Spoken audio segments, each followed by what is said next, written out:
सबको मसीह में जय मसीह की। मैं विश्वास करता हूँ कि आप लोग खुश हैं, भले चंगे हैं, परमेश्वर के कार्यों को, परमेश्वर के हाथ को अपने जीवन में देख रहे हैं। और मैं विश्वास करता हूँ कि परमेश्वर आज आपसे वचन के द्वारा बात करेगा। और मैं नहीं जानता मैंने कितनी तैयारी की है, कितनी अच्छी तैयारी की है, लेकिन मैं चाहता हूँ कि ये वचन को आप ध्यान से सुनिए, क्योंकि ये एक once in a lifetime message है। Once in a lifetime message मतलब जब एक प्रचारक बहुत से मैसेज बनाता है, लेकिन कुछ मैसेज रहते हैं वो ऐसे रहते हैं कि जो लाइफ टाइम के लिए लोग उसको याद करते हैं। और इसे ध्यान से सुनिएगा और प्रार्थना में रहिएगा कि परमेश्वर आपसे बात करे, क्योंकि मैं नहीं जानता कि आपकी परिस्थिति क्या है, आप क्या विषयों को लेके आप यहाँ पे आए हैं, लेकिन मैं विश्वास करता हूँ कि परमेश्वर आपसे बात करेगा। और आज का जो वचन है उसका टाइटल मैंने लिखा है असंगत जीवन, इनकंसिस्टेंट लिविंग। असंगत जीवन के बारे में आज हम देखेंगे। और जो वचन मैं बांटूंगा वह लूका 16 उसका 19 से 31 तक हम देखेंगे। पहले मैं एक बार पढ़ूंगा ताकि आपको थोड़ा सा बैकग्राउंड समझ में आए, फिर उसके बाद हम एक एक करके वचनों को देखेंगे। ये जो वचन है पिछले हफ्ते बाइबल स्टडी में जब हमने नरक के ऊपर में बाइबल स्टडी किया था, तो आखिर में मैंने रफली एक बार उसको पढ़ के हमने क्लोज किया था। आज हम उसको थोड़ा डिटेल में देखेंगे और मैं विश्वास करता हूँ कि परमेश्वर आपसे बात करेगा। जैसे हमने पहले सुना है कि जब हम वचन सुनते हैं तो अपने आप को तैयार रखिए कि शैतान आके वचन को चुराने ना पाए। तो जब हम लूका 16 उसका 19 से पढ़ते हैं, वहाँ लिखा है, एक धनवान मनुष्य था जो बैंजनी कपड़े और मलमल पहनता और प्रतिदिन सुख विलास और धूमधाम के साथ रहता था। और लाजर नाम का एक कंगाल घावों से भरा हुआ उसकी देवड़ी पर छोड़ दिया जाता था। और वह चाहता था कि धनवान की मेज पर की जूठन से अपना पेट भरे, वरन कुत्ते भी आकर उसके घाव को चाटते थे। और ऐसा हुआ कि वह कंगाल मर गया और स्वर्गदूत ने उसे लेकर इब्राहिम की गोद में पहुंचाया। और वह धनवान भी मरा और गाड़ा गया, और अधोलोक में उसने पीड़ा में पड़े हुए अपनी आंखें उठाई और दूर से इब्राहिम की गोद में लाजर को देखा। और उसने पुकार कर कहा, हे पिता इब्राहिम, मुझ पर दया करके लाजर को भेज दे, ताकि वह अपनी उंगली का सिरा पानी में भिगोकर मेरी जीभ को ठंडी करे, क्योंकि मैं इस ज्वाला में तड़प रहा हूँ। परंतु इब्राहिम ने कहा, हे पुत्र, स्मरण कर कि तू अपने जीवन में अच्छी वस्तुएं ले चुका है, और वैसे ही लाजर बुरी वस्तुएं, परंतु अब वह यहाँ शांति पा रहा है और तू तड़प रहा है। और इन सब बातों को छोड़ हमारे और तुम्हारे बीच एक भारी गड्ढा ठहराया गया है, कि जो यहाँ से उस पार तुम्हारे पास जाना चाहे वह ना जा सके, और ना कोई वहाँ से इस पार हमारे पास आ सके। उसने कहा, तो हे पिता, मैं तुझसे विनती करता हूँ कि तू उसे मेरे पिता के घर भेज दे, क्योंकि मेरे 5 भाई हैं, वह उनके सामने इन बातों की गवाही दे, ऐसा न हो कि वह भी इस पीड़ा की जगह में आए। इब्राहिम ने उससे कहा, उनके पास तो मूसा और भविष्यवक्ताओं की पुस्तकें हैं, वे उनकी सुने। उसने कहा, नहीं हे पिता इब्राहिम, पर यदि कोई मरे हुओं में से उसके पास जाए तो वे मन फिराएंगे। उसने उससे कहा कि जब वे मूसा और भविष्यवक्ताओं की नहीं सुनते, तो यदि मरे हुओं में से कोई भी जी उठे तो भी उसकी ना सुनेंगे। जब हम नया नियम पढ़ते हैं तो नए नियम में बहुत सारे जो मैसेज हैं, जो संदेश हैं, जो यीशु मसीह ने हमको दिए हैं, वो कॉन्ट्रास्ट में दिए हैं। कॉन्ट्रास्ट का मतलब है एक डिस्टिंग्विश, एक हम देखते हैं कि एक जगह देखते हैं यीशु मसीह ने कहा है कि 2 व्यक्ति थे, दोनों टेम्पल में गए, दोनों मंदिर में गए, एक फरीसी था और दूसरा टैक्स कलेक्टर था, चुंगी लेने वाला था। फिर हम देखते हैं एक जगह कहा गया है कि यीशु मसीह क्रूस पे था, वहां पे दो चोर थे। एक चोर यीशु मसीह पे विश्वास करता है और दूसरा चोर यीशु मसीह पे विश्वास नहीं करता है। एक यीशु मसीह को अपनाता है, दूसरा यीशु मसीह को नहीं अपनाता है। एक जगह हम देखते यीशु मसीह बोलता है कि एक पिता के दो पुत्र थे। छोटा पुत्र पूरी संपत्ति लेके चला जाता है, उड़ा देता है और फिर वापस आता है और पिता उसे अपनाता है। वहीं पे दूसरा पुत्र अपनी संपत्ति रखता है लेकिन वो कभी भी मन फिराता नहीं है। वहीं पे हम एक और जगह देख सकते हैं, यीशु मसीह ने कहा कि दो व्यक्ति थे, एक के पास लोन बहुत ज़्यादा था, एक का 10,000 लोन था, एक का 1,000 लोन था, लेकिन स्वामी दोनों के लोन्स को माफ़ करता है। लेकिन 10,000 वाला बाहर जाता है और 1,000 की गच्ची पकड़ता है और फिर उसको जेल में डाला जाता है। वहीं पे हम दो स्त्रियों के बारे में देख सकते हैं, मार्था और मरियम के बारे में। एक यीशु मसीह को समर्पित रहती है और दूसरी रोज़मर्रा जीवन के बारे में सोचती रहती है। एक स्त्री को हम देखते हैं जो अपने पूरे पैसे जो उसने कमाए थे उससे वो तेल को खरीदती है और लाके यीशु मसीह के चरणों पे डाल देती है। वहीं पे हम देखते हैं जूडस को जो वहीं पे रहता है और बोलता है कि ये तेल तो बेचा जा सकता था, क्योंकि वो ट्रेजरर था और वो क्या कर रहा था, वो चुराया जाता, वो पैसा उसमें से चुराता था। तो बाइबल में हम जब देखते हैं तो यीशु मसीह जब कहानियाँ बताता है, पैराबल्स बताता है, तो वो हमेशा एक डिस्टिंग्विश इसमें बताता है। एक व्यक्ति ऐसा था, एक व्यक्ति ब्लैक था, तो एक व्यक्ति वाइट था, एक ऊंचा था, नीचा, मतलब हम उससे क्या कर सके, हम उससे कुछ चीज़ सीख सके। अभी जो हमने वचन पढ़ा, जो rich man and the Lazarus, या तो जो अमीर इंसान और लाजरस के बारे में, वहाँ पे भी हम दो व्यक्तियों के जीवन को हम क्या करते हैं, डिस्टिंग्विश को देखते हैं। यहाँ पे जब हम उनके जीवन को देखते हैं तो तीन चीज़ में हम उस पूरे पैराबल को, कहानी को समझ पाते हैं। दो व्यक्ति जो जीवन में साथ थे, जब वो जिंदा थे वो साथ थे। दूसरा, जब दोनों मर गए। और तीसरा, जब मरने के बाद उनके जीवन में क्या हुआ। ये एक ऐसा पैराबल है पूरे बाइबल में जहाँ पहली बार हम देख सकते हैं कि मरने के बाद क्या होगा। और परमेश्वर यीशु मसीह जो कर्टन है, कर्टन को हटाते हैं और ये कहानी बताते हैं कि मरने के बाद इनके साथ में क्या होगा। लेकिन जब हम इस कहानी को पढ़ते हैं तो हम बहुत बार इसको समझ नहीं पाते, क्योंकि हम रोज़ एक चैप्टर पढ़ते हैं और हम भूल जाते हैं। जब आपको कोई कहानी समझ में ना आए तो बहुत ज़रूरी है उसका पहले का चैप्टर पढ़े, फिर आप धीरे पढ़े या 20 पदों को पहले पढ़े ताकि आप उसको अच्छे से समझ पाए। तो जब हम लूका 15 पढ़ते हैं, खोलने की ज़रूरत नहीं है, मैं आपको रफ में बताऊंगा कि जब हम लूका 15 से पढ़ते हैं वहाँ पे हम देखते हैं कि यीशु मसीह सिखाते हैं। और जब यीशु मसीह सिखाते हैं तो वहाँ पे फरीसी और शास्त्री लोग यीशु मसीह के पास आते हैं और कुड़कुड़ाते हैं कि ये तो पापियों के साथ में उठता है, बैठता है, खाता है। उसके बाद उसके रिस्पॉन्स में जब शास्त्री लोग क्या करते हैं, यीशु मसीह के खिलाफ बोलते हैं, तो यीशु मसीह वहाँ पे 5 पैराबल्स को बताता है, 5 कहानियों को वो बताता है। पहले वो बताता है खोई हुई भेड़ का दृष्टांत को बताता है। फिर उसके बाद वो खोए हुए सिक्कों के दृष्टांत के बारे में बताता है। उसके बाद वो उड़ाव पुत्र के बारे में बताता है। फिर उसके बाद वो एक चतुर भंडारी के बारे में बताता है।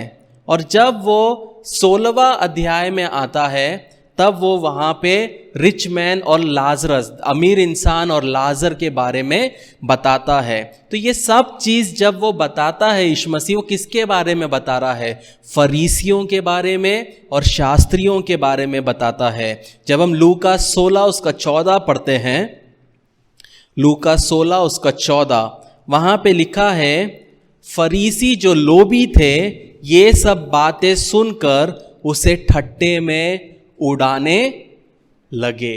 तो फरीसियों को समझ गया कि ये जो कहानी जो यीशु मसीह बता रहा है, जो खोई हुई भेड़, खोए हुए सिक्के, उड़ाव पुत्र, ये चतुर भंडारी, ये किसके बारे में बता रहा है? हमारे बारे में बता रहा है। तो यहाँ पे भी हम 16वें अध्याय में हम देखते हैं कि यीशु मसीह फरीसियों के लिए ये कहानी को बताता है। लेकिन अगर हम इस कहानी को अच्छे से सुनेंगे और अगर हम समझेंगे तो हमारा जीवन पूरी तरह बदल जाएगा। तो सबसे पहले हम देखेंगे ये दो मनुष्य जो जीवन में जब जिंदे हैं तब वो क्या करते हैं, टुगेदर इन लाइफ। जब हम लूका 16 उसका 19 से पढ़ते हैं, वहाँ लिखा है, एक धनवान मनुष्य था जो बैजनी कपड़े और मलमल पहनता और प्रतिदिन सुख विलास और धूमधाम के साथ रहता था। और लाजर नाम का एक कंगाल घावों से भरा हुआ उसकी देवड़ी पर छोड़ दिया जाता था। और वह चाहता था कि धनवान की मेज पर की जूठन से अपना पेट भरे, वरन कुत्ते भी आकर उनके घावों को चाटते हैं। जब हम इस दृष्टांत के बारे में पढ़ते हैं तो इस दृष्टांत के ऊपर में बहुत सारे कंट्रोवर्सी है। कुछ लोग बोलते हैं कि ये दृष्टांत नहीं है, ये एक्चुअल घटना है। और इसके ऊपर बहुत से मतें हैं लोगों की कि ये दृष्टांत नहीं है लेकिन ये एक एक्चुअल में घटना है। वो ऐसा क्यों बोलते हैं? क्योंकि हर एक दृष्टांत जो बाइबल में बोला गया है उसमें कभी भी यीशु मसीह ने किसी व्यक्ति का नाम नहीं लिया, लेकिन ये सिर्फ इकलौता दृष्टांत है जहाँ पे यीशु मसीह ने लाजर करके बोला। तो ये हम बोल सकते हैं कि हो सकता है कि यीशु मसीह ऐसे एक व्यक्ति को जानते थे जिसका नाम सच में लाजर था। लेकिन अगर हम चाहे इसको दृष्टांत में ले या अगर हम उसको एक्चुअल इसमें ले तो भी हम इससे बहुत सारी चीज़ों को देख सकते हैं, क्योंकि यीशु मसीह ही एक ऐसा व्यक्ति था वहाँ पे जो वहाँ पे रहते हुए किसी व्यक्ति के जीवन को, मृत्यु को और उसके इटर्निटी को वो देख सकता था। क्योंकि यीशु मसीह क्या था? यीशु मसीह परमेश्वर था और परमेश्वर सब जानता है। परमेश्वर ये जानता है कि मैं कब जीऊँगा, मैं कितना जीऊँगा और कब मेरी मृत्यु होगी। तो यीशु मसीह ने जब ये कहा तो हो सकता है यीशु मसीह जानता था एक व्यक्ति के बारे में जिनके जीवन में ये घटना घटेगी। जब हम वचन देखते हैं तो वचन कहता है कि ये एक धनवान मनुष्य था जो बैजनी कपड़े और मलमल पहनता और प्रतिदिन सुख विलास और धूमधाम से रहता था। ये आम धनी नहीं था, ये बहुत ज़्यादा धनी था। इसके जो कपड़े थे, जो बैंजनी कपड़े थे, ये आम कपड़े नहीं थे। ये जो कपड़े थे उस ज़माने के राजा, इजिप्ट के राजा लोग पहनते थे। और जो सेवक थे, प्रधान सेवक, जो हाई प्रीस्ट थे, जो तंबू में जाके सेवा करते थे, वो लोग ये कपड़ा पहनते थे। और बोला जाता है कि ये एक कपड़े की कीमत कम से कम 1 से 1.5 लाख की है। तो ये जो व्यक्ति है, ये व्यक्ति आम इंसान नहीं है, इसके पास बहुत पैसा है। और इतना पैसा है कि ये बैंजनी कपड़े ही पहनता है। लेकिन उसके बाद क्या लिखा है? और मलमल पहनता है। मलमल मतलब उसका अंडरगारमेंट, उसका इनरवेयर, उसकी चड्डी, उसका बेनियान, वो भी मलमल का है। मतलब कि वो ब्रांडेड से कम, आपको समझने के लिए, ब्रांडेड से कम वो पहनेगा नहीं। उसके पास इफरात से क्या है? पैसा है।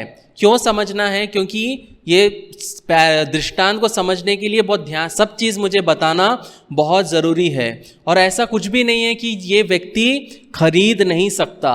इसके लिए फीस्ट करना, मतलब खाना पीना, भोज करना आम बात है। हम लोग साल में एक बार पार्टी करते, लेकिन इसके जीवन में ये जो रिच इंसान था, अमीर इंसान था, इसके घर में रोज पार्टी होती थी। इतनी पार्टी होती थी कि उसको पता ही नहीं चलता था कि साधारण दिन कौन सा है।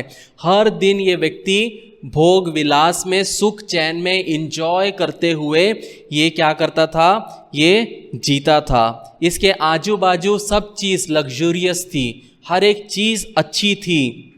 लेकिन इसके गेट के सामने, इसके गेट के सामने एक व्यक्ति था जिसका नाम था लाजर, और वो उस व्यक्ति को देखता भी नहीं था। हर दिन जब वो काम के लिए जाता था, उसको दिखता था वहाँ पड़ा है, वो चला जाता था, लेकिन वो कभी उसके लिए कभी कुछ नहीं किया। लाजर के दोस्त उसे उठाकर इसके घर के सामने में क्या करते थे, लाके छोड़ देते थे। ये दिखाता है कि लाजर चल भी नहीं पाता था। वो एक व्यक्ति था जो बोझ था किसी के लिए। वो क्योंकि उसके दोस्त लाके सुबह जॉब पे जाते वक्त छोड़ देते थे और रात को लेके वो लोग शायद चले जाते थे। लेकिन ये अमीर इंसान के पास में इतना समय नहीं था कि वो इस गरीब इंसान के लिए, लाजर के लिए क्या करे, लाजर को वो देखभाल करे। और लाजर जो था उसके सर से लेके पैर तक पूरे क्या थे, फोड़े थे। और लेकिन वहीं पे ये जो अमीर इंसान था ये बैजनी कपड़े पहनते हुए चलता था। आपने ऐसे बहुत से लोगों को देखा होगा, जब उनके सामने में कोई व्यक्ति दुखी है, निराश है, प्रॉब्लम से होके गुजर रहे हैं, लेकिन वो अपने ठाट बाट में चलते हैं, परमेश्वर सब करेगा बोल के वो निकल जाते हैं। ये जब मैं वचन बता रहा हूँ तो आपको अपने आप को जांचना है कि क्या मेरे जीवन में भी तो मैं ये अमीर इंसान नहीं हूँ कि जब मेरे जीवन में कोई व्यक्ति आता है जिसके जीवन में प्रॉब्लम होता है, जिसके जीवन में तंगी मुसीबत रहता है, मैं उसको देखता हूँ और मैं इस अमीर इंसान के जैसे मैं चले जाता हूँ। लेकिन यहाँ पे हम देख सकते हैं कि ये अमीर इंसान लाजर पर दया नहीं दिखाता, लेकिन वहीं पे कुत्ते आकर क्या करते थे, ये लाजर को आके क्या करते थे, चाटते थे। हो सकता है आपके जीवन में लोग आपको पसंद नहीं करते होंगे, आपके जीवन में कोई भी आपको जो मदद करना है वो मदद नहीं करते होंगे, लेकिन याद रखो कि परमेश्वर हर एक चीज़ को देख रहा है। लाजर ना कभी नहाता होगा, उसके जीवन में उसके शरीर पूरे सड़ गए होंगे, और जो वो फरीसी लोग जब लाजर को देखेंगे तब वो क्या बोलते, परमेश्वर के भवन में भी नहीं आ सकता क्योंकि वो अनक्लीन है। लेकिन जब फरीसियों के लिए जब ये कहानी को वो सुनते हैं तो उस ज़माने में ये सिखाया जाता है, और आज भी ये सोच हमारे क्रिश्चियन कम्युनिटी में ये है कि अगर आपके पास में पैसा है और अच्छा स्वास्थ्य है, मतलब परमेश्वर आपसे प्रसन्न है। और वहीं पे अगर आपके जीवन में तकलीफ है, दुख है, मुसीबत है, बीमारी है, तो परमेश्वर का जजमेंट और परमेश्वर का क्या बोलते न्याय आपके जीवन पे आया है। लेकिन ये जब आप पूरा स्टोरी अच्छे से पढ़ोगे तब आपको समझ में बहुत सारी चीज़ें आएंगी। यहाँ पे आज भी हमारे जीवन में जब दुख मुसीबत आता है तो पास्टर लोग बोलते हैं ये तो तुम्हारे पाप के वजह से, या ये तुम्हारे बाप दादा के पाप के वजह से। कोई भी पास्टर ये नहीं बोलेगा कि परमेश्वर आपको तैयार कर रहा है ताकि आपके जीवन में बड़े प्रॉब्लम्स जब आए तब आप वो बड़े प्रॉब्लम्स को फेस करें। वो क्या करते हैं, फरीसी जैसे सिचुएशन को देख के आपको तोलेंगे। अगर आपके जीवन में पैसा है, गाड़ी है, बंगला है, तो कोई भी पास्टर आएगा वो सीधा आपके लिए भविष्यवाणी करेगा। क्यों? क्योंकि इसके पास बंगला दिख रहा है। वहीं पे एक व्यक्ति अगर गरीब है उसके पास आएगा तो बोलेगा पश्चाताप कर क्योंकि तू पापी है। क्योंकि लोगों का सोचना ये है कि अगर किसी के जीवन में पैसा है मतलब ये परमेश्वर इसको आशीष दिया है, अगर इसके जीवन में कमी है तो इसके जीवन में क्या है, मतलब परमेश्वर इसको पसंद नहीं करता। लेकिन ये सरासर क्या है प्रियो, झूठ है, ये सरासर गलत है। यहाँ पे लाजर घर के बाहर में, एक किले के बाहर, गेट के बाहर पड़ा हुआ है, और वो सोचता है कि जब ये रोज का भोग विलास, रोज की पार्टीज जब ये ख़त्म होगी तो जो खाना बचेगा शायद ये लाके मुझे देंगे और मैं उसमें से कुछ झूठा खा के जी लूँगा। और हो सकता है कि ये जो अमीर इंसान था उसके घर के सेवक लाके उसको देते थे क्योंकि उसको वहाँ रखा गया और कुछ समय तक वो जीवित भी रहा है। लेकिन याद रखें, सिर्फ ये गेट एक अमीर इंसान को ये लाजरस से अलग कर रहा है। और लाजरस का मतलब है गॉड इज़ माई हेल्प, मतलब परमेश्वर मेरा मददगार है। यहाँ पे हम देख सकते हैं लाजरस को, जो कि दुखी है, बीमार है, भूखा है। ये अमीर इंसान चाहे तो कभी भी जाकर डॉक्टर को बुला सकता है, उसको पट्टी कर सकता है, उसको मरहम लगवा सकता है, लेकिन ये अमीर इंसान को कोई भी उसके लिए तरस नहीं आया।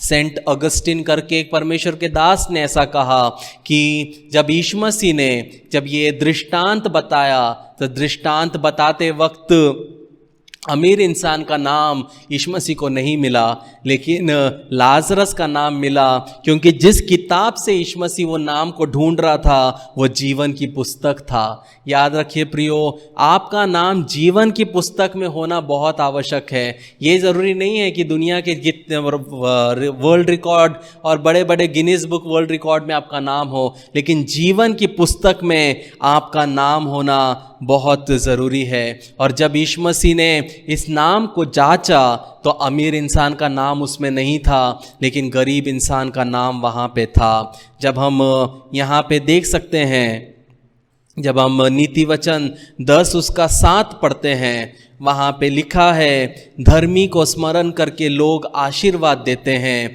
परंतु दुष्टों का नाम मिटा दिया जाता है। एक धर्मी व्यक्ति को लोग हमेशा स्मरण रखेंगे, लेकिन दुष्ट का नाम मिटा दिया जाएगा। दुष्ट का नाम परमेश्वर के जीवन की पुस्तक में नहीं रखा जाएगा। यहाँ पे जब हम इस यीशु मसीह जब ये दृष्टांत को बताते हैं, वहाँ पे समझाने के लिए, जब हमारे घर में शादी होता है, हमारे घर में कोई इवेंट होता है, तब हम कार्ड बनाते हैं, और जब हम कार्ड बनाते हैं तब हम उसमें दूल्हा और दुल्हन का नाम लिखते हैं, परिवार के इम्पॉर्टेंट लोगों का हम नाम लिखते हैं, लेकिन हम घर के बाहर जो भिखारियां हैं उनका नाम नहीं लिखते।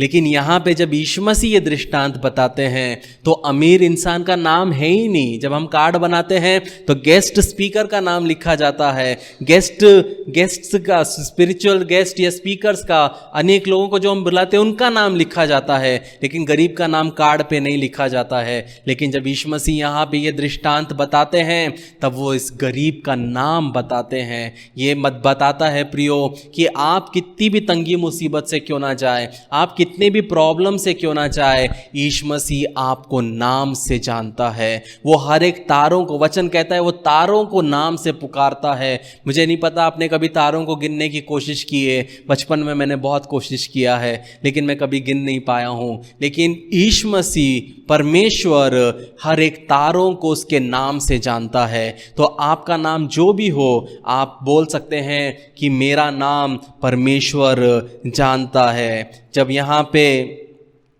पे जो अमीर इंसान के बारे में, इसीलिए वो नरक नहीं गया कि क्योंकि वो अमीर था, और गरीब इंसान इसीलिए स्वर्ग नहीं गया क्योंकि वो गरीब था। ऐसा होता तो सभी अमीर स्वर्ग जाते और पूरे गरीब नरक जाते, लेकिन अमीर इंसान नरक इसलिए गया क्योंकि वो भूला हुआ था, वो भटका हुआ था, उसका हृदय परमेश्वर के साथ सही नहीं था। वहीं पे जो गरीब इंसान था, लाजरस था, वो परमेश्वर का बचाया हुआ था। यहाँ पे जब हम देखते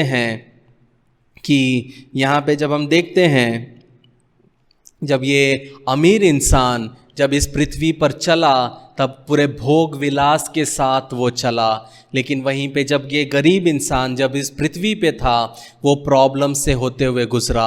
लेकिन मरने के बाद ये अमीर इंसान अपने आप को नरक में पाता है, और ये गरीब इंसान कहाँ पाता है? यहाँ कहाँ पाता है? अपने आप को अब्राहम के पास में पाता है। यहाँ पे बहुत सारे लोग बोलते हैं कि अब्राहम, एक चीज़ समझने की ज़रूरत है कि अब्राहम जो था, अगर अमीर इंसान नरक जाते तो अब्राहम अपने ज़माने में सबसे अमीर व्यक्ति था। उसके पास इतने बैल बकरियां थे कि उसको लूत से अलग होना पड़ा। यहाँ पे यीशु मसीह ये नहीं बोल रहे कि अगर आपके जीवन में पैसा है तो आप नरक जाओगे, लेकिन यीशु मसीह ये कह रहे हैं कि अगर तुम्हारे जीवन में मैंने तुम्हें आशीष दी है तो उस आशीष का लेखा देना तुम्हें बहुत ज़रूरी है। याद रखो कि ये अमीर इंसान का नाम भुला दिया गया, लेकिन यीशु मसीह ने गरीब इंसान का नाम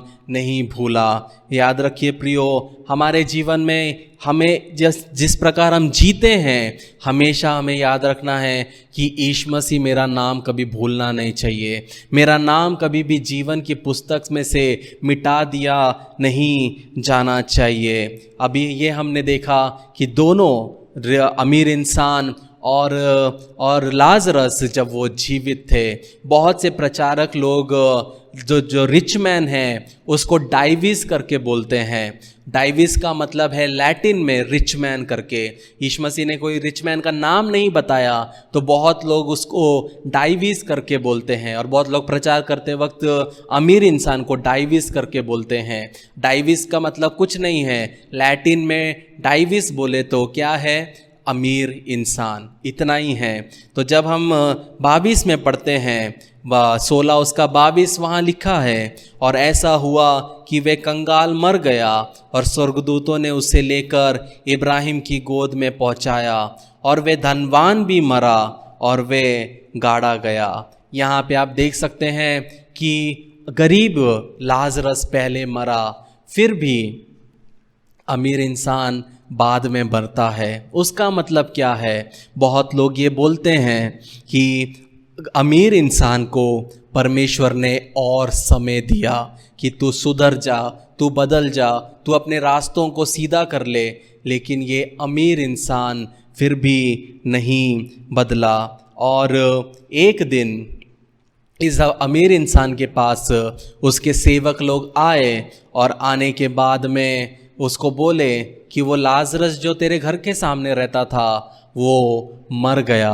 तो ये अमीर इंसान बोला होगा, हाँ मैंने सुना कि वो मर गया, अच्छा हुआ वैसे भी वो मर गया, उसकी क्या लाइफ थी। हो सकता है तो लोग जब आपको देखेंगे तो लोग बोलेंगे अरे मेरी ज़िंदगी सबसे बेस्ट है, इसकी क्या ज़िंदगी है, इसका तो जीने से भी कोई मतलब नहीं है। लेकिन याद रखे प्रियो, आपकी ज़िंदगी लोगों के नज़र में छोटी हो सकती है, अनइम्पॉर्टेंट हो सकती है, लेकिन आपकी ज़िंदगी परमेश्वर के लिए बहुत इम्पॉर्टेंट है। ये ज़रूरी नहीं है कि सब लोग बड़े बड़े काम करें, ये ज़रूरी नहीं है सब लोग बड़े बड़े पेपर में आए, ये ज़रूरी नहीं है, लेकिन अपनी ज़िंदगी को परमेश्वर के साथ जीना, उसके राज्य के लिए जीना, उसकी बढ़ोतरी के लिए जीना, वो बहुत ज़रूरी है। जब यीशु मसीह मरा, परमेश्वर का पुत्र जब मरा, तो उसके पास खुद के लिए एक कब्र नहीं थी। अरमतिया के एक जोसेफ ने अपनी कब्र यीशु मसीह को दी। यहाँ पे लिखा गया है कि जो कंगाल मरा और स्वर्गदूतों ने उसे इब्राहिम की गोद में लिया, और धनवान मरा और वे गाड़ा गया। यहाँ पे ये भी नहीं लिखा गया है कि ये लाजरस को गाड़ा गया था। बहुत सारे लोग बोलते हैं कि लाजरस को पॉटर्स फील्ड में गाड़ा गया था। पॉटर्स फील्ड क्या है? जब हम मत्ती 27 उसका 7 पढ़ते हैं, पॉटर्स फील्ड का मतलब है कुम्हार का खेत। कुम्हार का खेत क्या है पहले हम एक बार पढ़ लेंगे, मैं आपको बताऊंगा उसका मतलब।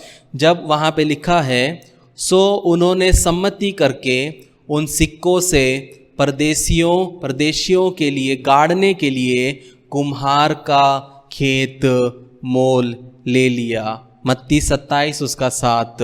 यहाँ पे फरीसी लोग जो पैसे से यीशु मसीह को बेचा गया था, वो पैसे से वो लोग क्या करते हैं, कुम्हार के खेत को खरीद लिए। कुम्हार का खेत क्या था? उस ज़माने में जो लोग कुम्हार का काम करते थे, जिनका बिजनेस था घड़ों को बनाना, वो लोग क्या करते थे, ज़मीनों को खरीदते थे। जो ज़मीन में अच्छी मिट्टी है, और वो क्या करते थे, उस मिट्टी को खोदते थे।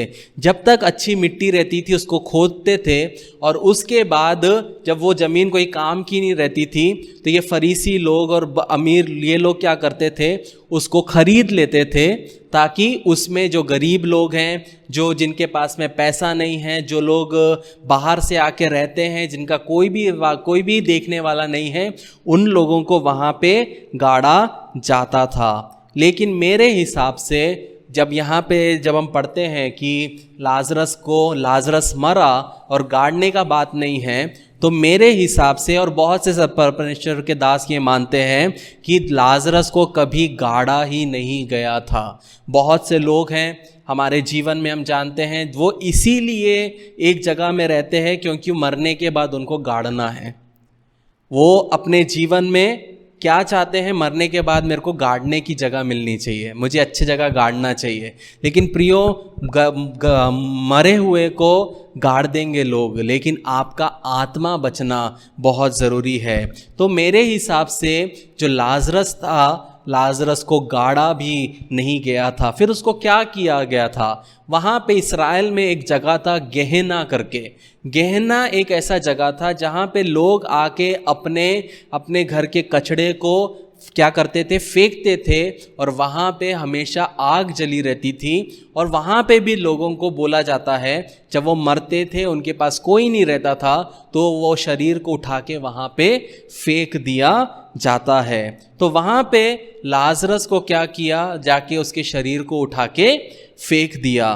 तो यहाँ पे हम देखते हैं कि 22वां वचन कहता है, और ऐसा हुआ कि वे कंगाल मर गया और दूतों ने उसे लेकर इब्राहिम की गोद में पहुंचाया, और वे धनवान भी मरा और गाड़ा गया। वो लिखा है गाड़ा गया। क्यों लिखा है? क्योंकि धनवान के पास में क्या है? पैसा है। उसका जब फ्यूनरल हुआ होगा तो बड़े बड़े राजाओं को बुलाया गया होगा, बड़े बड़े अतिथि लोग आए होंगे, बड़े बड़े पासबान और फरीसी और सदूकी सब लोग आए होंगे। यहाँ पे बड़े बड़े प्रचारक उसके बारे में जब अच्छा बोल रहे हैं, तब वो कहाँ है? वो नरक में बैठ के जल रहा है।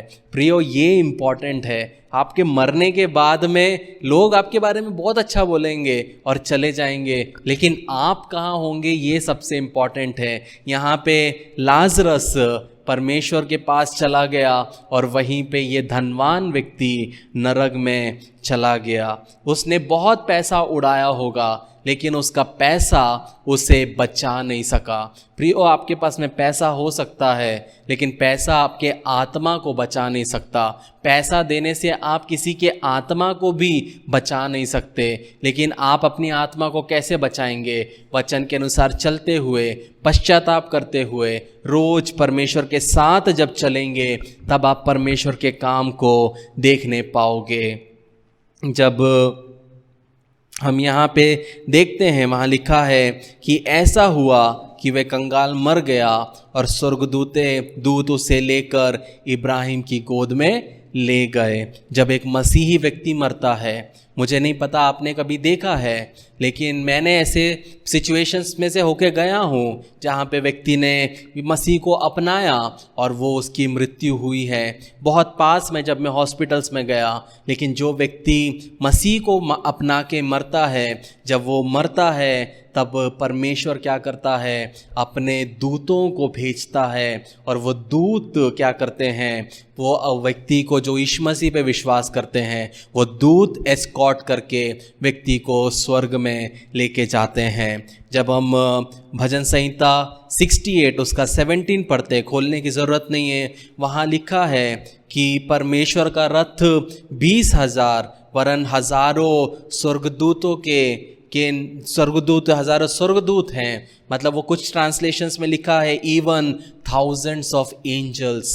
तो जो परमेश्वर का जो चैरियट है, वो अपने चैरियट को जिस तरह उसने भेजा एलाइजा के लिए, जब कोई व्यक्ति, धर्मी व्यक्ति, जब उसकी मृत्यु होती है, तब दूत आते हैं और उस धर्मी व्यक्ति को लेके चला जाते हैं। लेकिन ऐसा कुछ भी अमीर इंसान के साथ नहीं हुआ, लेकिन उसको सीधा नरक में डाल दिया गया। जब हम 23वां वचन पढ़ते हैं, वहाँ लिखा है, और अधोलोक में उसने पीड़ा में पड़े हुए अपनी आंख उठाई और दूसरे दूर से इब्राहिम की गोद में लाजर को देखा और उसने पुकार कर कहा, हे पिता इब्राहिम, मुझ पर दया करके लाजर को भेज दे ताकि वे अपनी उंगली का सिरा पानी में भिगोकर मेरी जीभ को ठंडा करे, क्योंकि मैं इस जाला में तड़प रहा हूँ।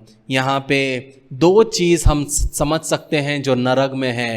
पहला चीज़, नरक में मिस्री है, कष्ट है, दर्द है, और दूसरा चीज़ नरक में प्रार्थना है। यहाँ पे हम देख सकते हैं कि ये व्यक्ति जो मर गया, मरने के बाद वो अब्राहम से क्या कर रहा है, प्रार्थना कर रहा है। और अब्राहम से वो ये भी प्रार्थना नहीं कर रहा है कि मेरी पापों को माफ़ कर, लेकिन वहाँ पे भी वो अपना एटीट्यूड नहीं भूल रहा है। वहाँ पे भी वो अब्राहम को बोलता है कि वो लाजर जो है ना, क्योंकि वो तो गरीब था ना उसके सामने, वो लाजर को मेरे लिए भेज कि वो पानी में डुबो के वो एक बूंद पानी का बूंद यहाँ पे लेके आए। देखिए यहाँ पे क्या हुए, प्लेट्स शिफ्ट हो चुके हैं। यहाँ पे अमीर इंसान क्या हो गया, भिखारी बन गया है, और वहाँ पे भिखारी इंसान वो स्वर्ग में क्या कर रहा है, इंजॉय कर रहा है परमेश्वर के साथ में। ये वही व्यक्ति है जिसके सामने में ये गरीब इंसान पड़ा रहता था, लेकिन वो चाहता तो कर सकता था, उसने उसके लिए कुछ नहीं किया। लेकिन आज जब खुद पर बात आई तो एकदम से क्या किया, उसको भेजो मेरे लिए, मेरे को प्यास लगी है। लेकिन प्रियो, जब ये हर दिन लग्जरी में जी रहा था, पैसा उड़ा रहा था, इंजॉय कर रहा था, उसने वो गरीब के बारे में कभी नहीं सोचा। आज ये व्यक्ति जो बैंजनी पहनता था, आज उसका कपड़ा क्या हो गया, आग हो गया है। आज वो आग उसे झुलसा रहा है, लेकिन वो मर नहीं रहा है, वो वहाँ पे जलते हुए जा रहा है। लेकिन जब हम 25वां वचन पढ़ते हैं, वहाँ लिखा है, परंतु इब्राहिम ने कहा, हे पुत्र, स्मरण कर कि तू अपने जीवन में अच्छी वस्तुएं ले चुका है, और वैसे ही लाजर बुरी वस्तुएं, परंतु अब वह यहाँ शांति पा रहा है और तू तड़प रहा है। एक चीज़ जो नरक में बहुत हमेशा रहेगी, दुख है, कष्ट है, क्लेश है। प्रार्थना भी लोग करेंगे लेकिन कुछ नहीं होगा। उससे सबसे दर्दनाक चीज़ जो नरक में है वो है मेमोरी, याददाश्त। आप जब नरक में रहोगे तब आपकी याददाश्त बहुत अच्छी रहेगी। यहाँ पे इब्राहिम अमीर इंसान को याद दिलाता है कि तूने अपने जीवन में अच्छी वस्तुएं ली, लेकिन लाजर ने बुरी वस्तुएं ली। मतलब क्या है, अमीर इंसान को याद है कि उसने इंजॉय किया, उसके सामने में क्या हुआ, लाजर पड़ा था, उसने उसका देखभाल नहीं किया। और उस दिन जो है, आप जब नरक जाएंगे, आप या जो लोग सुन रहे हैं जो परमेश्वर के अनुसार नहीं चलेंगे, जो व्यक्ति परमेश्वर के अनुसार नहीं चलेगा, जब आप नरक जाएंगे तो वहाँ पे क्या है, आपकी याददाश्त बहुत अच्छी रहेगी। आपको याद आएगा कि चर्च सर्विस में मैंने सुना था नरक के बारे में, काश मैं उस वक्त सुधर जाता या सुधर जाती।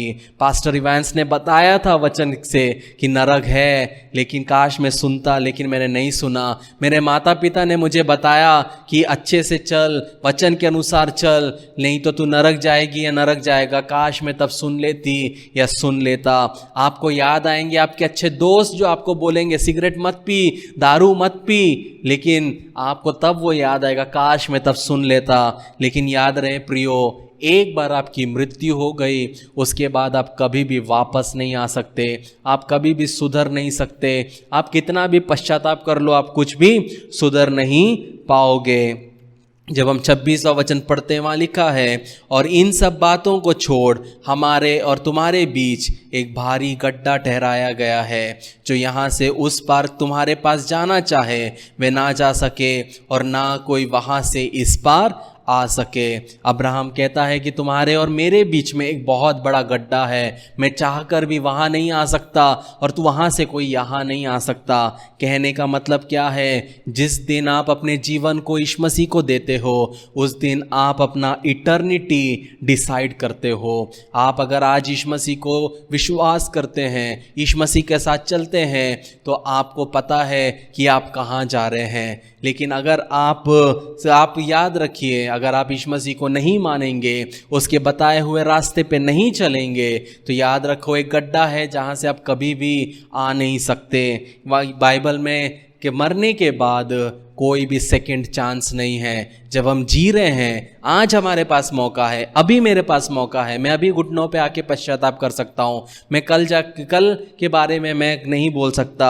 अगर आपको कोई पूर्ण जन्म के बारे में बता रहा है तो पूर्ण जन्म भी एक सरासर झूठ है। आपका कोई पूर्ण जन्म नहीं है। वचन कहता है एक बार व्यक्ति जिएगा, उसके बाद मरेगा, उसके बाद में उसका क्या है, उसका न्याय किया जाएगा। जब हम 27 और 28 वचन पढ़ते हैं, वहाँ लिखा है, उसने कहा, अमीर इंसान ने कहा, तो हे पिता, मैं तुझसे विनती करता हूँ कि तू उसे मेरे पिता के घर भेज, क्योंकि मेरे 5 भाई हैं और वे उनके सामने इन बातों की गवाही दे। ऐसा न हो कि वे भी इस पीड़ा की जगह में आ जाए। यहाँ पे हम देख सकते हैं कि जब वो जीवित था तो उसने कभी भी दूसरों के बारे में नहीं सोचा, उसने कभी लाजर के बारे में नहीं सोचा।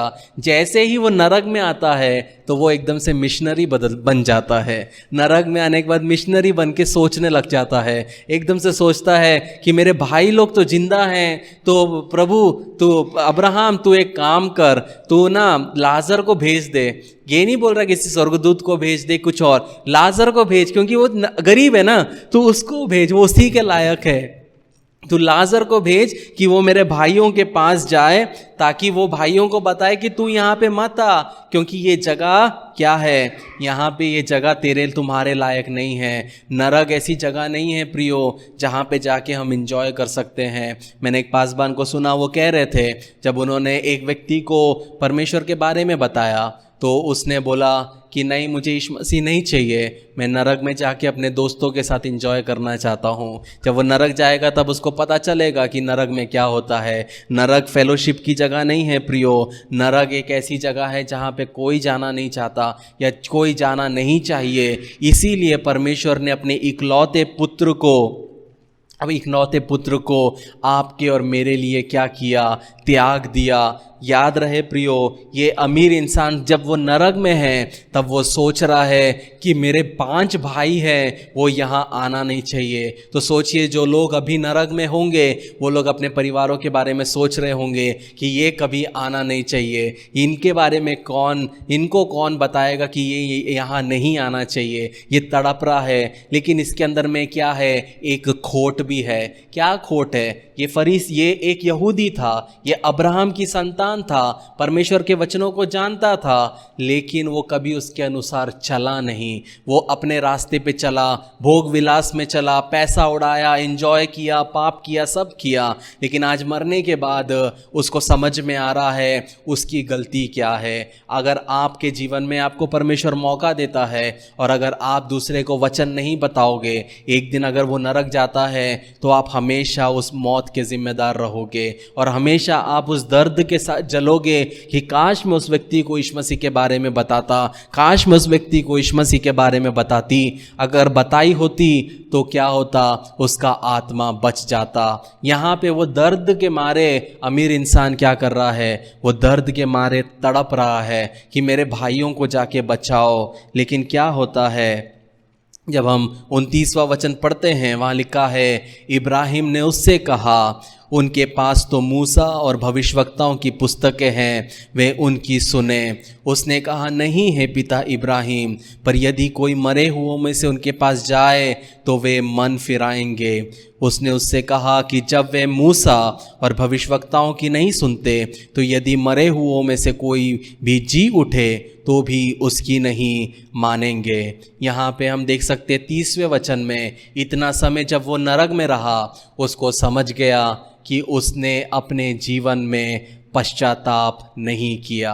ये वर्ड उसने यूज़ किया कि वो मन फिराए। उसको समझा कि मेरे पास में एक अपॉर्चुनिटी थी, मैं मन फिराऊं, लेकिन मैंने मन नहीं फिराया।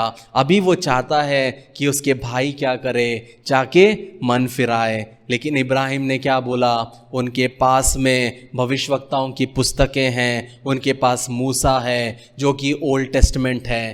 कहने का मतलब है प्रियो, कहने का मतलब है कि हमारे पास में क्या है, परमेश्वर का वचन है। और उस दिन जब आप अगर नरक गए या मैं अगर नरक गया और अगर हमने बोला कि वो पासबान ने मेरे को ऐसा बोला था, तो यही चीज़ यीशु मसीह बोलेंगे, तेरे पास में मूसा और भविष्यवक्ताओं की पुस्तकें नहीं थी, तेरे पास में बाइबल नहीं था, तूने उठा के क्यों नहीं पढ़ा। लेकिन उसको ये बोलने से उसको एक्सक्यूज़ नहीं हुआ, लेकिन वो नरक में क्या हुआ, फेंका गया। लेकिन याद रहे प्रियो कि जब हम यूहन्ना 11 पढ़ते हैं, वहाँ पे हम देखते हैं कुछ समय बाद यीशु मसीह एक कब्र के सामने खड़े हैं और वो कब्र के अंदर में एक 4 दिन का मुर्दा पड़ा है जिसका नाम क्या था, लाजरस था। और यीशु मसीह ने बोला, हे लाजर तू बाहर आ।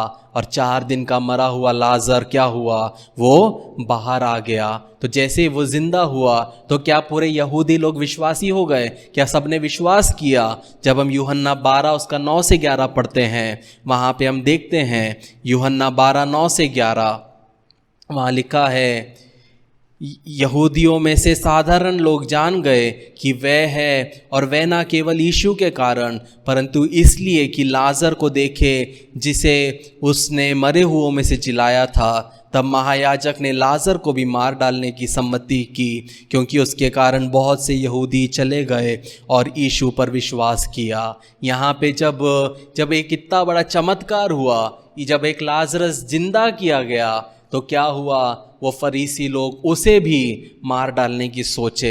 जब हम यूहन्ना 11 उसका 53 पढ़ते हैं, वहाँ पे हम देख सकते हैं कि यही फरीसी क्या करते हैं, यीशु मसीह को भी मारने की कोशिश करते हैं। वहाँ लिखा है, सो उसी दिन से वे उसके मार डालने की सम्मति करने लगे।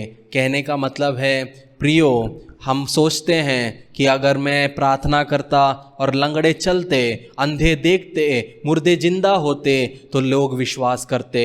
सच्चाई ये है प्रियो, जो व्यक्ति वचन सुन के अगर नहीं बदल सकता, तो उसके सामने एक मरा हुआ इंसान भी अगर आके खड़ा हो जाए तो वो नहीं बदल सकता। क्योंकि वचन को सुन के अगर तुम नहीं बदल सकते, ये बाइबल बताती है कि वचन को सुनने के लिए क्या करना है, वचन सुन के बदलना है। क्योंकि वचन सबसे शक्तिशाली साधन है जो परमेश्वर ने हमें दिया है, और इसी शक्तिशाली साधन से हमें लोगों को क्या करना है, बदलना है।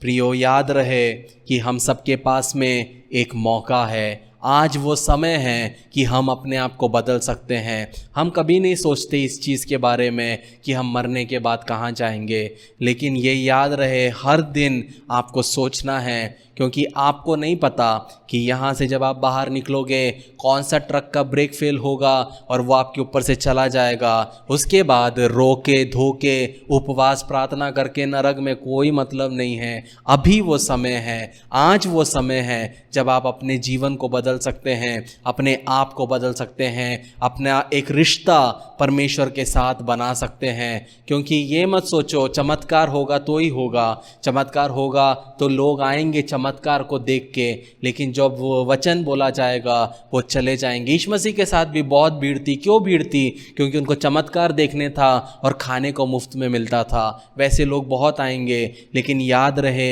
हमको वैसे लोग नहीं बनना है। हमको ऐसे लोग बनना है जो वचन के लिए भूखे हैं। हमको वचन सुनाना है और वचन के द्वारा लोगों को क्या करना है, हमें लोगों को बदलना है। जब हम प्रभु भोज में 1 कुरिन्थियों 11 का वचन पढ़ते हैं, चैप्टर में पढ़ते हैं, वहाँ लिखा है, जब तक यीशु मसीह ना आए उसके मृत्यु का प्रचार करते रहो।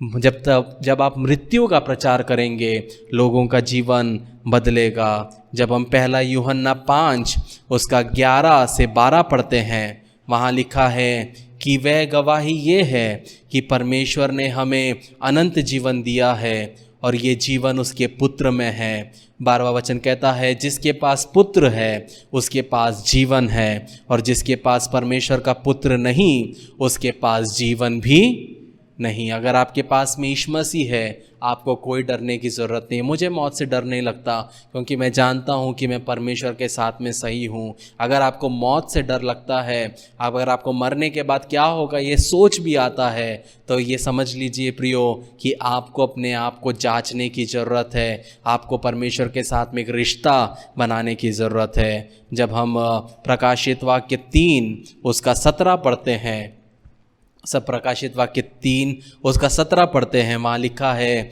तू जो कहता है कि मैं धनी हूँ और धनवान हो गया हूँ और मुझे किसी वस्तु की घटी नहीं, और ये नहीं जानता कि तू अभागा, तुच्छ और कंगाल और अंधा और नंगा है।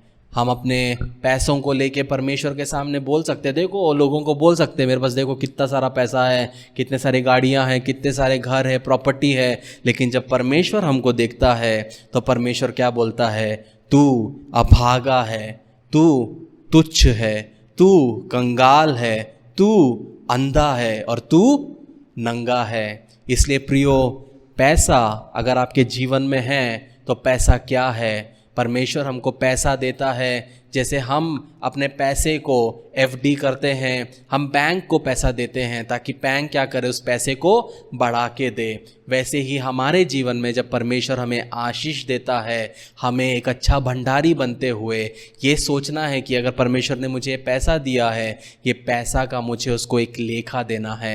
वो इसका मतलब ये नहीं है कि आप घर नहीं खरीद सकते, आप कपड़े नहीं खरीद सकते, लेकिन मिसयूज़ नहीं करना है। हमेशा क्या करना है, दूसरों के लिए सोचना है। एक वचन जो मैं हमेशा से याद रखता हूँ वो है गलातियों 6 उसका 9 और 10।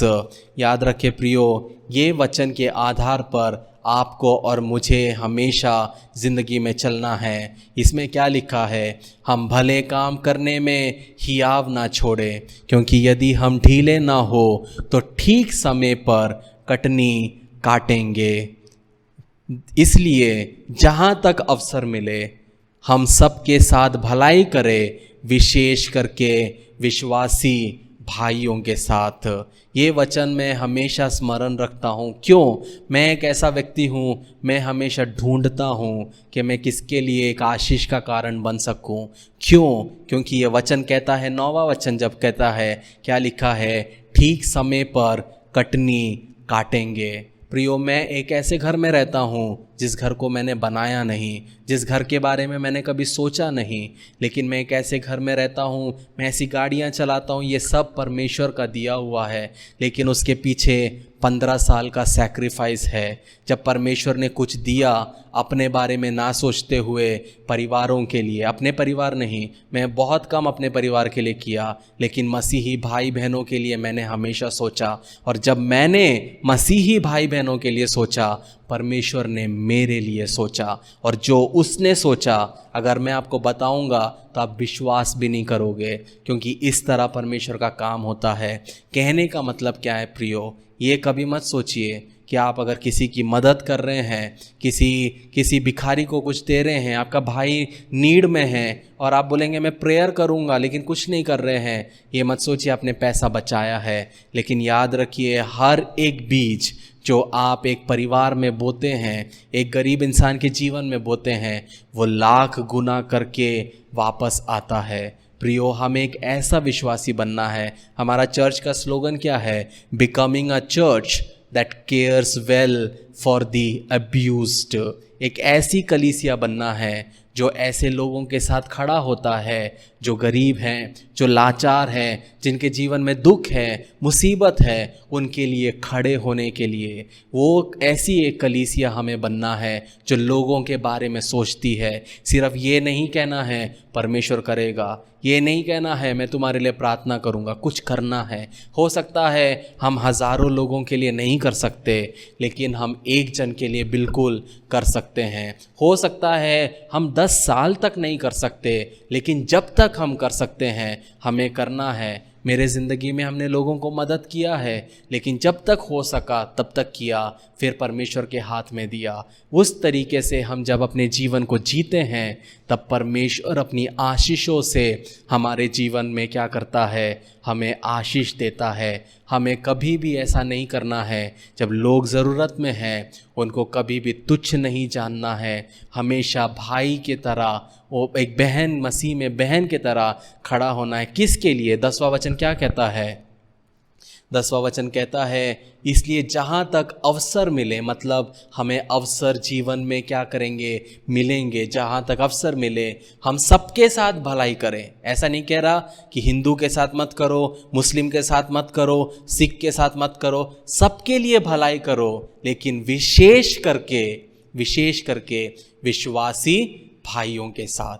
तो जब मेरे जीवन में कोई विश्वासी दिखता है, सबसे पहला मेरा दिल उनके लिए दौड़ता है। उसके बाद जो दूसरे लोग हैं उनके लिए भी जब ज़रूरत है, उनके लिए भी हमें क्या करना है। ज़िंदगी भर हम सबके लिए नहीं कर सकते, लेकिन हो सकता है एक बार हम कर सके। मैं बुलाना चाहता हूँ सामने आए गाना गाने वाले, बजाने वाले। तब तक मैं एक दृष्टांत नहीं, मेरे साथ में जो एक घटना घटी वो मैं आपके साथ शेयर करना चाहता हूँ ताकि आपको प्रोत्साहित करूँ।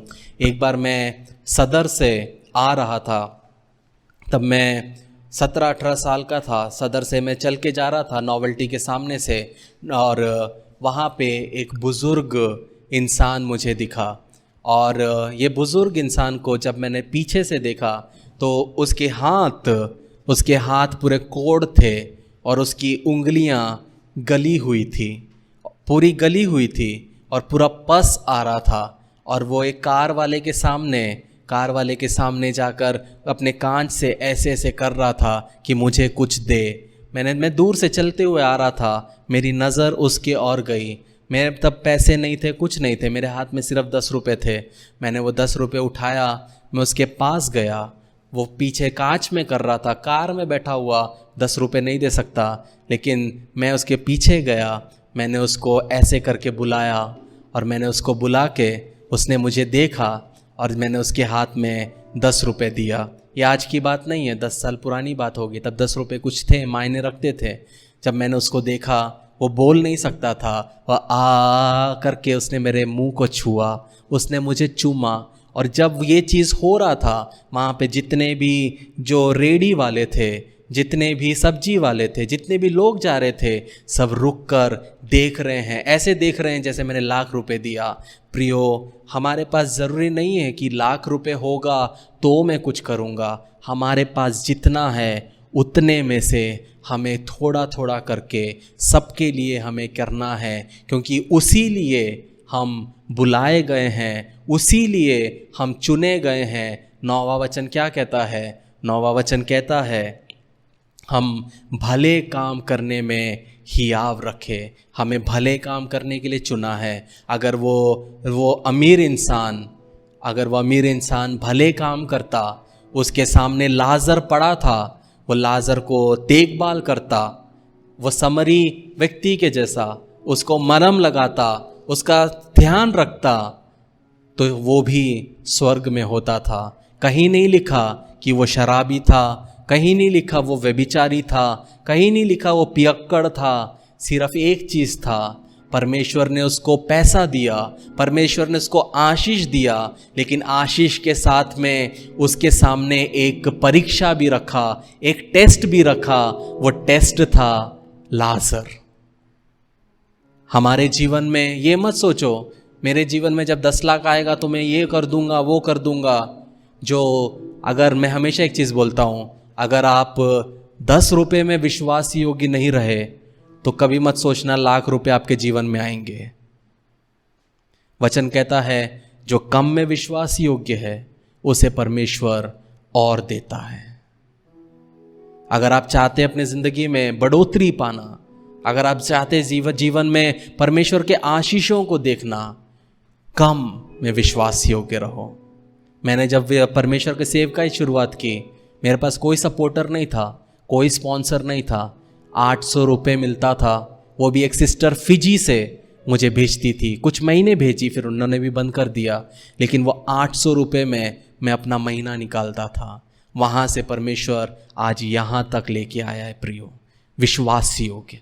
उस 800 में मैंने क्या किया होगा आप सोच सकते हैं। ज़्यादा कुछ नहीं कर पाता था, लेकिन तब भी ये वचन मेरे साथ था कि भले काम करना है, सही समय पे 32 साल की उम्र में एक व्यक्ति जो सोच नहीं सकता वो सब चीज़ जो एक व्यक्ति को ज़रूरत है 32 साल की उम्र में परमेश्वर ने मुझे दिया। मैं क्यों घमंड कर रहा हूँ, मैं क्यों बोल रहा हूँ? क्योंकि परमेश्वर ने मेरे लिए किया। इस दुनिया का कोई भी व्यक्ति नहीं बोल सकता मैंने इवेंस फ्रांसिस को बनाया है, सिर्फ परमेश्वर को महिमा मिलेगी। कोई गॉड फादर नहीं है मेरा, कोई डिनोमिनेशन नहीं है मेरा, लेकिन परमेश्वर मेरे साथ है। अच्छे काम करते जाओ। मेरे पिताजी ने जो अच्छे काम किए उसका फल मैंने देखा। और मैं क्यों अच्छे से चलता हूँ? क्योंकि मैं चाहता हूँ कि मेरी जब पीढ़ी आए वो उसका फल काटे। क्योंकि मैंने देखा है कि मेरे पिताजी, मेरे माताजी जब विश्वास में परमेश्वर में चले, उसका फसल आज मैं खा रहा हूँ, उसका फल आज मैं खा रहा हूँ। आप जिस तरह जियोगे उस तरह वही चीज़ आपके बच्चों में जाएगा। विश्वास योग्य रहोगे, वो विश्वास योग्यता बच्चों में दिखेगा। बस परमेश्वर का आदर करोगे, बच्चे परमेश्वर का आदर करेंगे। परमेश्वर के प्रति आप विश्वास योग्यता के साथ चलोगे, बच्चे भी चलेंगे। प्रेमी परमेश्वर, आपके सन्मुख में शाम के समय आते हैं। आपने सुंदर सा मौका हमारे जीवन में दिया, इसलिए आपका धन्यवाद देते हैं प्रभु जी।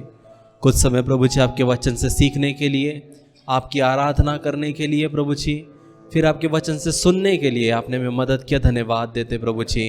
होने दे प्रभु जी, जो वचन हमने सुना है प्रभु जी, सिर्फ हम सुनने वाले नहीं बल्कि उस पर चलने वाले भी बनने पाए प्रभु जी। प्रभु जी, अगर हमारे जीवन में हम अमीर इंसान के नहीं हैं प्रभु जी, हमें बदलने में मदद कर प्रभु जी। और प्रभु जी, जो लोग हमारे सामने ज़रूरत में हैं प्रभु जी, जो पीड़ा में है, दर्द में हैं, उनके लिए सेंसिटिव होने के लिए प्रभु जी हमें मदद करिए प्रभु जी।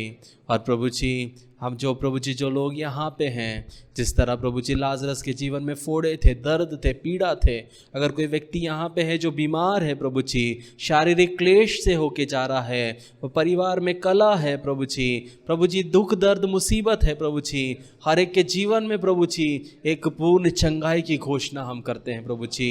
आपका सामर्थी हाथ उन पे रखिए प्रभु जी, आपका चंगाई का हाथ उन पे रखिए प्रभु जी, आपके संरक्षण का हाथ उन पे रखिए प्रभु जी, उन्हें छूइए प्रभु जी। और प्रभु जी, जिस तरह वो आए हैं वैसे वापस ना जाने पाए प्रभु जी। हर एक जो व्यक्ति यहाँ पे उपस्थित है प्रभु जी, उसमें से एक भी व्यक्ति प्रभु जी नरक जाने ना पाए प्रभु जी, एक भी व्यक्ति का आत्मा नाश ना होने पाए प्रभु जी। जो हमें यूट्यूब और फेसबुक में भी सुनते हैं प्रभु जी, वो भी प्रभु जी उनका आत्मा नाश ना होने पाए प्रभु जी, लेकिन प्रभु जी इस वचन के द्वारा प्रभु जी वो पश्चाताप करने पाए प्रभु जी, और समय रहते बदलने पाए प्रभु जी, और समय रहते प्रभु जी सुसमाचार को सुनाने पाए प्रभु जी, ताकि और लोगों का आत्मा भी नाश ना होने पाए प्रभु जी। सिर्फ अपने जीवन, अपने परिवार के बारे में ना सोचते हुए प्रभु जी, जो लोग बाहर है, भूखे हैं, नंगे हैं, जो रोड पे है प्रभु जी, ऐसे लोगों को वचन सुनाने का बोझ प्रभु जी आप प्रभु जी सबको दीजिए प्रभु जी। बुलाए हुए तो बहुत हैं पर चुने हुए कम हैं प्रभु जी। प्रभु जी, प्रार्थना करते हैं हमारे शहर में चुने हुए खड़े होने पाए प्रभु जी, परमेश्वर के जवान खड़े होने पाए प्रभु जी, परमेश्वर के दास खड़े होने पाए प्रभु जी, जो प्रभु जी नाम के लिए नहीं, औहदे के लिए नहीं, पैसे के लिए नहीं, बल्कि आत्माओं के भूखे होने पाए प्रभु जी। ऐसा आप कर रहे, इसलिए आपका धन्यवाद देते हैं। ये छोटी सी विनती आपके बेटे यीशु नासरी के नाम से मांगते हैं, सुन और कबूल कर। आमीन, आमीन, आमीन।